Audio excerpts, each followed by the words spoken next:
Class 11-এর প্রিয় ছাত্রছাত্রীরা, already তোমাদের অনেকগুলো ভিডিওই আপলোড হয়ে গেছে যেগুলো অফ স্টাডিজ থেকে, ফ্রান্সিস বেকনের অফ স্টাডিজ থেকে কোশ্চেন আনসার নিয়ে। তো আজকে আর একটা কোশ্চেন আনসার নিয়ে এই ভিডিওটা হতে যাচ্ছে। এই ভিডিওটা 6 নম্বরের পাশাপাশি কিছু এসিকিউও কভার করবে। আমরা আজকে টেক্সটটা পড়ব। প্রতিদিন আমরা কি করি, আগে কোশ্চেনগুলো পড়ি, আজকে আমরা টেক্সটটা পড়ে তারপরে কোশ্চেনগুলোতে যাব, যাতে আমাদের বুঝতে সুবিধা হয় যে কোশ্চেনগুলো কিভাবে লাইন থেকে উঠে আসছে, অর্থাৎ টেক্সট থেকে কীভাবে উঠে আসতে পারে। তো আমরা টেক্সটটাই আগে পড়ি। টেক্সটে দেখো, গতদিন যেখানে শেষ করেছিলাম ঠিক তারপর থেকেই আমাদেরকে শুরু করতে হবে। দেখো, সাম বুকস লেখা আছে। সাম মানে কিছু জানি, বুকস মানে বই, প্লুরাল ফর্ম করা আছে। আর টু বি টেস্টেড, সেগুলোকে আমাদের টেস্ট করে দেখতে হবে, তাই তো? টেস্ট করি আমরা, যেরকম ফুড টেস্ট করে দেখি, ঠিক সেরকমভাবে টেস্ট করতে হবে, অর্থাৎ সম্পূর্ণ নয়, কিছুটা কিছুটা নিলেই হবে টেস্টেড। আদার্স, অন্যগুলো কি বলছে, তাহলে অন্য বইদের কথা বলছে। টু বি সোয়ালোড, সেগুলোকে গিলতে হবে, গিলে খেতে হবে, অর্থাৎ সেটাকে ভিতরে ঢোকাতে হবে। এটা সোয়ালো মানে গিলে খাওয়াকে সোয়ালো করা বলে, তাই তো? অ্যান্ড সাম ফিউ, এবং আরও কিছু কি করতে হবে, টু বি চিউড, সেগুলোকে চিবাতে হবে, অর্থাৎ চিবিয়ে চিবিয়ে সেটাকে ডাইজেস্ট করার মতো অবস্থায় আনতে হবে। বোঝা যাচ্ছে? তাহলে সেই বুকগুলোকে কেমন অ্যাটেনশান দিতে হবে। চিউড অ্যান্ড ডাইজেস্টেড, সেটাকে ডাইজেস্ট করতে হবে। ডাইজেস্ট করা মানে জানি আমরা হজম করা, সেটাকে হজম করা, অর্থাৎ আত্মীকরণ করে নিতে হবে, ভিতরে ঢোকাতে হবে এবং ভিতরে সঙ্গে থাকতে হবে। এটা হচ্ছে ডাইজেস্টেড বোঝানো হয়েছে। দ্যাট ইজ, যেটা, সাম বুকস, অর্থাৎ ওইটারই অর্থ কি হতে পারে। ওই যে 3 প্রকারের, দেখো বললো 3 রকমের বইয়ের কথা বললো, এইবার সেইগুলোকে উনি ভেঙে ভেঙে বলছে। প্রথম পার্টটা ছিল যেগুলোকে আমাদের টেস্ট করে দেখতে হবে, সেটা বলছে। Some books are to be read, some books, কিছু বই কী হবে, আর টু বি রেড, পড়তে হবে অনলি ইন পার্টস, যেগুলোর পার্ট অর্থাৎ অংশ যেগুলোকে আমরা টেস্ট করব সেগুলোকে কিছু কিছু পার্টে পড়ব। তারপরে আদার্স টু বি রেড, যেগুলোকে পড়া হবে বাট নট কিউরিয়াসলি, যেগুলোকে আমরা গিলে খেতে হবে আমাদের, যে বইগুলোকে, সেইগুলোকে আমরা কিউরিয়াসলি সেটা করব না, কিন্তু তাদেরকে আমাদের পড়তে হবে। কিউরিয়াসলি মানে কি জানি আমরা, কৌতূহল উদ্দীপককে কিউরিয়াসলি বলে, কৌতূহল উদ্দীপক ভাবে, এটাকে অ্যাডভার্ব ফর্ম করা আছে। অ্যান্ড সাম ফিউ, এবং আরও কিছু কি বলছে, and some few to be read, পড়তে হবে হোলি, সম্পূর্ণভাবে।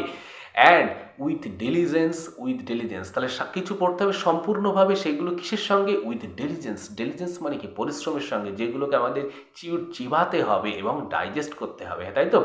অ্যান্ড অ্যাটেনশান, মনোযোগ সহকারে। বোঝা গেছে এই পর্যন্ত? তাহলে 3 প্রকারের বই কীভাবে আমাদের স্টাডি করতে হবে সেইগুলো উনি ভেঙে ভেঙে বললেন। তারপরে দেখি কিছু লিখেছেন। Some books also May be read, some books, কিছু বই, অলসো, তাছাড়াও জানি আমরা, অলসো, মে বি রেড, পড়া যেতে পারে বাই ডেপুটি, ডেপুটি মানে সহকারীকে ডেপুটি বলা হয়, তাহলে ডেপুটি দ্বারা, অর্থাৎ নিজে পড়ছি না, অন্য কাউকে দিয়ে পড়িয়ে বলছি, ভাই তুমি বলো তো এর মধ্যে কী আছে, তাতেই আমার চলে যায়, আমার কাজটা চলা নিয়ে কথা, সেরকম কোয়ালিটির বইও আছে।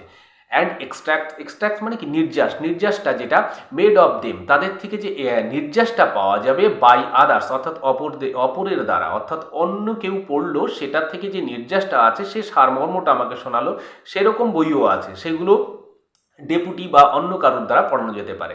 But that would be only in the less important arguments, but that would be, যেগুলো হবে, অনলি কেবল, ইন দ্য লেস মানে কি, লেস মানে কম, কি লেস বলা হয়, ইম্পর্টেন্ট মানে গুরুত্বপূর্ণ নয়, আর্গুমেন্ট মানে কি যুক্তিতর্ককে আর্গুমেন্ট বলে, সেগুলো কম যুক্তিতর্ক, কম গুরুত্বপূর্ণ যুক্তিতর্কের জন্য খাতিরে যেগুলো হয় সেগুলো। And the minor sort of book, minor মানে কি, যেগুলো মিন মানেও নিচু, নিম্ন রুচি সম্পন্ন, নিম্ন গুণ সম্পন্নকে মিনার বলা হয়, শর্ট মানে প্রকার, অফ বুকস, এগুলো তাহলে কি হচ্ছে, নিম্ন রুচি সম্পন্ন বা নিম্ন গুণ সম্পন্ন যে সমস্ত বই, সেসবের ক্ষেত্রে এইসব। এলস, এইগুলো বাদ দিলে তাহলে কি থাকবে, এলস, অন্যথায় বা এলসকে আমরা অপর কিছুকে এলস বলি। ডিস্টিল্ড বুক, এইবার দেখো কনক্লুশনের মতো, এতক্ষণ বলে টোলে এখন কনক্লুশনের মতো, অর্থাৎ উপসংহারিত করছেন উনি। ডিস্টিল্ড বুক, ডিস্টিল্ড মানে কি, পরিশুদ্ধ কোনো কিছুকে, পরিশুদ্ধ পানীয় বা পরিশুদ্ধ জলকে ডিস্টিল্ড বলে, সেই ডিস্টিল্ড বুকস, তাহলে পরিশুদ্ধ যে বইগুলো, সেই বইগুলোকে আর লাইক হয় কেমন, কমন, ডিস্টিল্ড, কমন মানে আমরা জানি ডিস্টিল্ড ওয়াটার্সের মতো, ডিস্টিল্ড মানে একদম পাতিত জলের মতো, বুঝতে পেরেছি? তাহলে ডিস্টিল্ড বুক কেমন, একদম পাতিত জলের মতো, যার মধ্যে খাদ নেই, নির্ভেজাল, সেরকম। আচ্ছা, ফ্ল্যাশি থিংস কাদের বলা হচ্ছে? ফ্ল্যাশি মানে ভাষা ভাষা অগভীর কোনো কিছুকে ফ্ল্যাশি থিংস বলা হয়। ফ্ল্যাশি থিংসের ক্ষেত্রে কিন্তু এগুলো নয়। ফ্ল্যাশি থিংস মানে অগভীর কোনো ভাষা ভাষা কোনো বিষয়বস্তুর উপরে কোনো কিছু হলে সেগুলো অগভীর, তাহলে ওইগুলো বাদ দিলে বাদ বাকি যেগুলো থাকবে সেগুলোর ক্ষেত্রে কিন্তু নয়। অর্থাৎ অগভীর বিষয়বস্তুর ক্ষেত্রে উনি বলছেন না, অগভীর বিষয়বস্তু নিয়ে যে সমস্ত বই সেগুলোর জন্য অন্য ক্যাটাগরির, কিন্তু ডিস্টিলড ওয়াটারের মতো ডিস্টিলড বুকস যেগুলো সেগুলোর কথাই আলাদা। তো এই পর্যন্ত গেল আমাদের টেক্সটটা। এইবার আমরা এর থেকে কি কি কোশ্চেন অ্যারাইজ করতে পারে সেইগুলো একবার দেখে নিই। দেখো কোশ্চেন যেগুলো আছে সেইগুলো প্রথম একটা 6 নম্বরের কোশ্চেন হবে। সেই 6 নম্বরের কোশ্চেনটা আগে দেখি এখান থেকে কি আসতে পারে। As per Bacon's point of view. As per মানে কি হিসেবে, বেকনস তাহলে আমরা জানি ফ্রান্সিস বেকনের এইটা আমরা টেক্সটটা পড়ছি। পয়েন্ট অফ ভিউ থেকে, অর্থাৎ বেকনের পয়েন্ট অফ ভিউ থেকে ক্লাসিফাই বুকস। ক্লাসিফাই মানে কি? ক্লাসিফাই করা মানে শ্রেণী বিভাজন করো বুকসকে। এইটা হচ্ছে 6 নম্বরের। অর্থাৎ 6 নম্বর একদম টোটাল যেটুকু টেক্সট পড়লাম টোটালটা কভার করতে যদি হয় সেটা আমাদের 6 নম্বরের উত্তর হয়ে যাবে বা প্রশ্ন হয়ে যাবে। এবার এর থেকে ভেঙে ভেঙে পার্ট বাই পার্টও হতে পারে।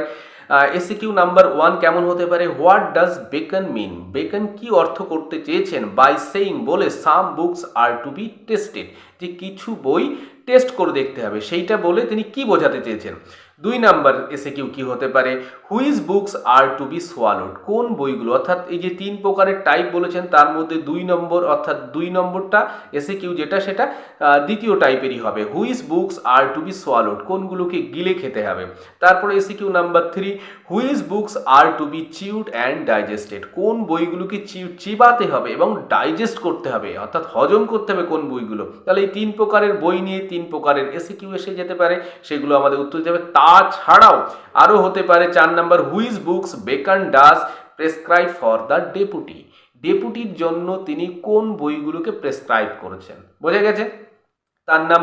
তারপরে 6 নম্বর আসি, হোয়াট ডাজ বেকন মিন? আবার বেকন কি অর্থ করতে চাইছেন, বলে by saying distilled books. Distilled books বলতে তিনি কি বোঝাতে চেয়েছেন। তো এই গেল, এখান থেকে 6টা এসিকিউ সম্ভাবনা থাকতে পারে, আবার 6 নম্বরের একটা বড় কোশ্চেনও থাকতে পারে। অর্থাৎ কেমন গুরুত্বপূর্ণ অবশ্যই বুঝতে পেরেছো তোমরা। এটা সব থেকে গুরুত্বপূর্ণ প্রশ্নদের মধ্যে একটা এটা বলা যায়। তাহলে আমরা আনসার পর্বে চলে যাই। আনসারে কি আছে দেখি। In the essay of studies. In the essay মানে আমরা যে প্রবন্ধটা পড়ছি, অফ স্টাডিজ এসেতে ফ্রান্সিস বেকন কি করছেন? ক্লাসিফাই মানে শ্রেণীবিভাগ করছেন অল দ্য বুকস, সমস্ত বইগুলোকে in 3 main categories. In 3 main মানে প্রধান ক্যাটাগরিজে ভাগ করছেন। As per quality of books, কি অনুসারে? কোয়ালিটি অফ বুকস অনুসারে। ইউজিং মানে ব্যবহার করে, হিজ মানে তার, প্র্যাকটিক্যাল অ্যান্ড অবজারভেশনাল এক্সপিরিয়েন্স, কি ব্যবহার করে তিনি এইটা ক্লাসিফাই করছেন। প্র্যাকটিক্যাল মানে কি? ব্যবহারিক, অর্থাৎ তিনি এগুলো পড়ে যে ব্যবহারিক জ্ঞান অর্জন করেছেন, বা বই সংক্রান্ত বিষয়ে তার যে ভীষণ গভীর নলেজ, সেই নলেজ অর্থাৎ পর্যবেক্ষণ সংক্রান্ত যে নলেজ আছে সেইটার পরে ভিত্তি করে তিনি এই বইকে 3 ভাগে ভাগ করলেন। আচ্ছা, অ্যাকর্ডিং টু হিম, এবার তার পরে দেখো এই অ্যাকর্ডিং টু হিমের জায়গায় তোমরা যখন শর্ট কোশ্চেন লিখবে অ্যাকর্ডিং টু বেকন ভরে দেবে। According to him some books, কিছু বই আর টু বি টেস্টেড, কিছু বই কি করতে হবে? টেস্ট করে দেখতে হবে। দ্যাট মিনস, যার অর্থ ওই যে প্রথম এসএকিউ ছিল যেখানে বেকন কি বোঝাতে চেয়েছেন বলতে বলা হয়েছিল। দ্যাট মিনস দিস বুকস, এই বইগুলো আর টু বি রিড, যেগুলো পড়া হবে ইন পার্টস, অর্থাৎ সেগুলোর অংশ কিছুটা অংশ পড়তে হবে, সেইটা তিনি বোঝাতে চেয়েছেন। সেকেন্ডলি, দ্বিতীয়ত তোমরা আবার ওই অ্যাকর্ডিং টু বেকন কথাটা ভরে দিতে পারো সেকেন্ডলিটা উঠিয়ে, তাই তো? অর্থাৎ দ্বিতীয় এসিকিউ এর জন্য। আর আমি টোটাল এখন যেটা করছি এটা কিন্তু 6 নম্বরের জন্য, বুঝতে পেরেছো? সেকেন্ডলি, হি সাজেস্ট, আমরা প্রেজেন্ট ইনডেফিনাইট টেন্সে করছি। হি সাজেস্ট প্রস্তাব করছে সাম বুকস, কিছু বইকে আর টু বি সোয়ালোড, সেগুলোকে গিলে খেতে হবে। দ্যাট মিনস, যার অর্থ দিস বুকস সার্ভ, এই বইগুলো সার্ভ করে, and serve the general purpose of understanding, অর্থাৎ আমাদের জীবনের সাধারণ যে জিনিসগুলো সবসময় দৈনন্দিন ব্যবহারিক যে জিনিসগুলো যেগুলো সবসময় লাগে, সেগুলোকে আমাদের কি করে অত কেয়ারফুলি না হলেও সেগুলোকে আমাদের ভিতরে রাখতেই লাগে, অর্থাৎ গিলে খেতেই হয়, সেইগুলোর কথা বলছেন। আমাদের টেক্সট বইয়ের কথার মতো ধরতে পারো, আমাদের ভালো লাগুক বা না লাগুক আমাদের পড়তেই হয়, ঠিক সেরকম। হ্যাঁ, তাহলে সেকেন্ডলি এটা বোঝা গেল, he suggest some books are to be swallowed, that means যার অর্থ this books serve the general purpose of understanding. হয়ে গেল, so this books are to be swallowed, সেই জন্য এই বইগুলোকে সোয়ালো করতে হবে অর্থাৎ গিলে খেতে হবে। থার্ডলি, এবার 3 নম্বরে আসি। Thirdly, some books are to be chewed, some books কিছু বইকে চেবাতে হবে, চিবিয়ে কি করতে হবে, অ্যান্ড ডাইজেস্ট করতে হবে। As we chew food carefully, যেমন আমরা কেয়ারফুলি অর্থাৎ যত্ন সহকারে খাবার চিবিয়ে খাই, ঠিক তেমনই কি for sound digestion, for sound মানে ভালো, ডাইজেশন মানে কি জানি আমরা হজম, অর্থাৎ ভালো হজমের জন্য আমরা যেমন করে খুব সুন্দর চিবিয়ে খাই, সেরকমভাবে আমরা কি করতে হবে। And as much as B benefited মানে উপকৃত হই কিভাবে, অর্থাৎ সেটাকে যদি আমি চিবিয়ে না খাই, সেটাকে আমি হজম করতে না পারি, তাহলে আমি সেই ফুড থেকে ভালোভাবে বেনিফিটেড হব না। ফর দ্যাট ফুড, ওই ফুড থেকে, অর্থাৎ সেই জন্যই আমরা ওটাকে চিবিয়ে খাই ডাইজেশনের জন্য, ঠিক তেমনভাবে সেই বইগুলোকে আমাদের ওরকম চিবিয়ে ডাইজেস্ট করে নিতে হবে। সো দিস বুকস রিকোয়ার মানে প্রয়োজন হওয়া বা চাওয়াকে রিকোয়ার করা, বলে হ্যাঁ this books require diligence and attention, তাহলে এই বইগুলোকে পড়তে গেলে আমাদের কী হয়, পরিশ্রম এবং অ্যাটেনশন মনোযোগ দিয়ে পড়তে হয়। Of readers for full benefits of that, full benefits ওই খাবারের মতো, খাবার থেকে ফুল বেনিফিট পেতে গেলে আমাদের যেমন যা যা করতে হয়, এখানে একটা বই থেকে ফুল বেনিফিট পেতে গেলেও সেইভাবেই আমাদের পরিশ্রমী এবং মনোযোগ সহকারে সেটা পড়তে হয়। এই পর্যন্ত ক্লিয়ার? এইবার পরের যে দুটো এসিকিউ আছে, সেই এসিকিউ দুটোর উত্তর এই নিচ থেকে আসবে। দেখো, there is another type of books, এই there is another type of বুকসে এই কথাটা না লিখে সরাসরি ওই কোশ্চেন থেকে যা করা হয়েছে সেটার উত্তর আমরা এখানে দিয়ে দেবো, অর্থাৎ এই দেয়ার ইজ কথাটা উঠিয়ে দিয়ে ওখানে যেমনভাবে কোশ্চেন আছে সেখানে এটাকে আমরা সেট করে দেবো। Type of books, this may be read by deputy, এইখানে দেখো এই there is another types of book, এই কথাটা লিখতে হচ্ছে না, লিখতে না লিখে কি করবো আমরা, প্রশ্ন যেমনভাবে করা হয়েছে ওখানে প্রশ্ন করা হয়েছিল ডেপুটিকে তিনি কোন রকমের বই বা কোন প্রকারের বই প্রেসক্রাইব করেছিলেন, তাই তো? তাহলে আমরা লিখবো ফ্রান্সিস বেকন প্রেসক্রাইব করেছিলেন ডেপুটির জন্য, এইভাবে দিয়ে এই পোর্শনটুকু আমরা এবার ভরে দেবো আর কি, ওর পিছনে জুড়ে দেবো। আচ্ছা, কি হবে, this may be read by deputy দ্বারা, অ্যান্ড দ্য নোটস, ওই যে এক্সট্রাক্টস বলেছিল, এখানে নোটস কথাটা আছে, রিটেন ডাউন লেখা হবে, অ্যাবাউট দ্য কন্টেন্টস সম্বন্ধে, অর্থাৎ সেখানে কন্টেন্টস সম্বন্ধে সেই নোট লিখে রাখবে, সেইগুলোকে ডেপুটিকে পড়তে দেওয়ার কথা বলা হয়েছিল। টার্মড অ্যাজ ফ্ল্যাশি থিংস, যেটাকে ফ্ল্যাশি থিংস হিসাবে টার্ম করেছেন বেকন। তাহলে কোন প্রকারের বইগুলোকে ডেপুটি দ্বারা পড়াতে হয় বোঝা গেছে, তাহলে যে প্রকারের মধ্যে ফ্ল্যাশি থিংস থাকে, যার কন্টেন্টের ওয়েট নেই, সেইগুলোকে ডেপুটি দ্বারা পড়াতে বলছেন তিনি। আচ্ছা, as termed as flashy things of the books সাফাইস, of the books যেগুলো সাফাইস মানে কি, যেগুলো মিটিয়ে দেবে বা কোনো কিছুকে পূরণ করাকে সাফাইস করা বলে। সাফাইস দ্য পারপাস অর্থাৎ উদ্দেশ্য সাধন, অর্থাৎ উদ্দেশ্য মিটে গেলেই, যে কাজের জন্য ওটা পড়া হচ্ছে সেই উদ্দেশ্য মিটে গেলেই ব্যাস ওইটুকুই চলবে, তার বেশি কিছু দরকার নেই, সেইগুলোকেই ডেপুটি দ্বারা পড়ানোর কথা বলা হয়েছে। এই পর্যন্ত ক্লিয়ার? এবার ফাইনালি একদম শেষের যে এসিকিউটা আছে তার উত্তর এখানে আছে। ফাইনালি তোমাকে ফাইনালি লিখতে হবে না, ওখানে কোশ্চেন থেকে তার সঙ্গে এই পোর্শনটুকু জুড়ে দিতে হবে। Finally beacon things distilled books, ওই যে ডিস্টিল্ড বুকস বলতে তিনি কি বোঝাতে চেয়েছেন সেটার উত্তর দিতে হবে।